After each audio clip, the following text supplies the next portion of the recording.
সব বেঈমান খাইতেছে কিনা দুনিয়া।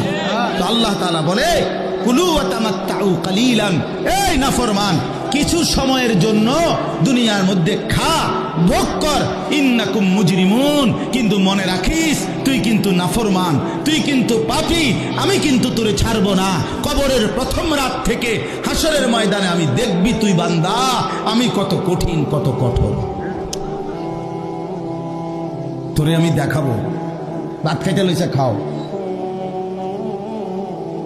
ভাত খাইতে লইছো খাও বান্দা, এখানে আটকামু না, এখানে আমি জানোয়াররাও আটকাই না, আমি জন্তু জানোয়াররাও খাইতে দেই, তোরে দিতাম না কেন বেটা, খা বেটা।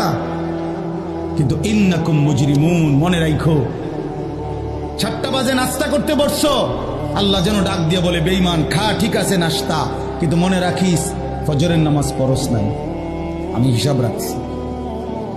রাত 10টা বাজে খাইতে বসছো বেঈমান, ঠিক আছে খা, কিন্তু মনে রাখিস এশার নামাজ পড়ো নাই। ঘর করলা, ফার্নিচার বানাইলা, ঠিক আছে থাকো, তো মনে রাখো এগুলো সুদের টাকা, এগুলা কাস্টমারের ঠকাইয়া মিথ্যা বইলা ওজনে কম দিয়া ওই টাকা আমি জানি, আমি বান্দা দেখব।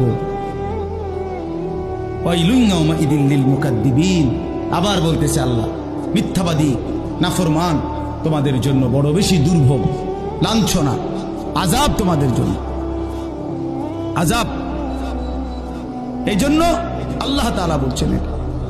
এরপরে আবার বলে দেখেন ওয়া ইযা কিলা লাহুমুর কাউ লা ইয়ারকাউন, এই ছেলেরা তোমরা সবাই শোনো, আল্লাহ তাআলা আবারও বলতেছে সমস্ত মিথ্যাবাদী নাফরমান তোমাদের জন্য হাসরের ময়দানে কেন লাঞ্ছনা হবে, এর প্রধান কারণ ওয়া ইযা কিলা লাহুমুর কাউ লা ইয়ারকাউন, যখনই বলা হতো নামাজ পড়তে, যখনই বলা হতো রুকু করতে, যখনই বলা হতো সেজদা দিতে, লা ইয়ারকাউন, আল্লাহ তাআলা বলেন সে রুকু করে না, সেজদা দেয় না, নামাজ পড়ে না, নামাজ পড়ে না।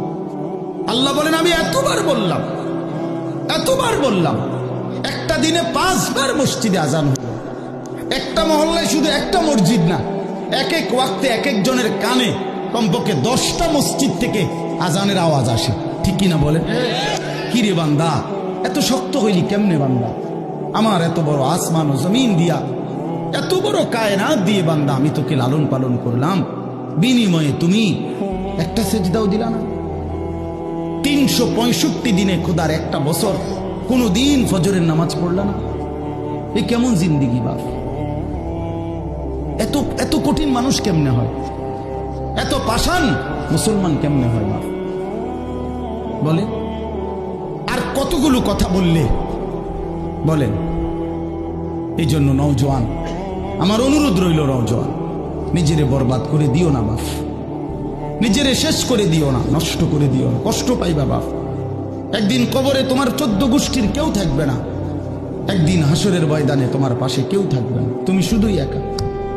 আল্লাহ তাআলা বলছেন বান্দা আমি এত বড় কোরআন নাজিল করলাম,